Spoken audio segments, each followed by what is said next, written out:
Hello friends, તમારું સ્વાગત છે મારા કિચનમાં। આજે આપણે બનાવીશું દૂધ સેવૈયા બનાવીશું અને દૂધ સેવાની સેવ આખી અલગ જ આવે છે। અને અહીંયા આપણે 1 લીટર દૂધ લીધું છે અને અહીંયા આપણે જે રાઈસની સેવ આવે છે એ આપણે લીધી છે। આ તમને આસાનીથી તમને કરિયાણાની દુકાન ઉપર મળી જશે। આની સેવ દૂધ સેવૈયાની બહુ સરસ એવી લાગે છે।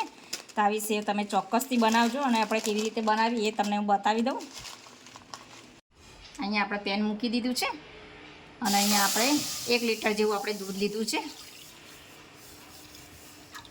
આ રેસીપી તમે જરૂરથી ટ્રાય કરજો અને બહુ સરસ એવું લાગે છે અને ઉનાળામાં તો આ ખાસ તમારે પીવું જ જોઈએ। ફ્રેન્ડ્સ, આપણે અહીંયા 4 ચમચી જેવી આપણે અહીંયા ખાંડ લીધી છે। અહીંયા 1 ચમચી જેવો ઇલાયચી પાવડર લીધો છે અને આપણે 2 ચમચી જેવી પિસ્તા લીધા છે અને બદામ લીધી છે। અને અહીંયા આપણે 1 વાટકી જેવી આપણે અહીંયા સેવ લઈશું અને તકમરિયા પલાળ્યા છે। તકમરિયા ગરમી માટે બહુ સારા છે અને ઠંડક પણ આપે છે ને બહુ ઠંડા હોય એટલે અત્યારે ગરમી માટે બહુ સારા છે।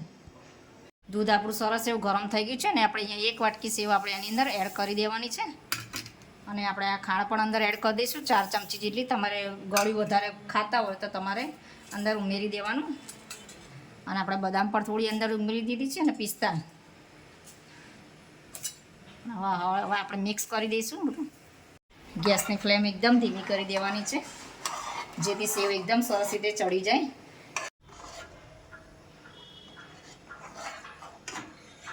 હવે આ ઇલાયચી પાવડર પણ આપણે અંદર એડ કરી દઈશું અને આ જે તકમરી આપણે પલાળીને રાખ્યા હતા એ પણ અંદર આપણે એડ કરી દઈશું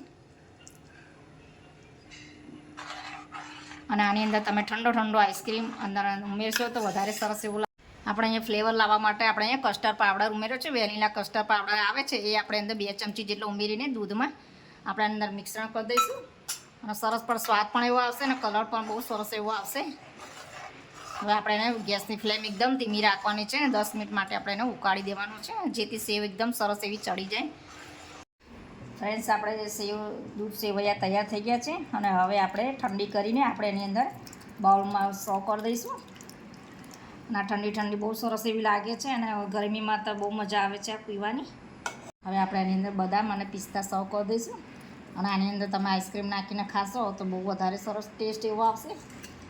અને ફ્રેન્ડ્સ, તમને મારી આ રેસીપી જો પસંદ આવે તો લાઇક શેર અને સબસ્ક્રાઈબ જરૂરથી કરજો અને બાજુના બેલ આઇકનને પ્રેસ કરજો જેથી મારી નવી રેસીપી તમને મળતી રહે।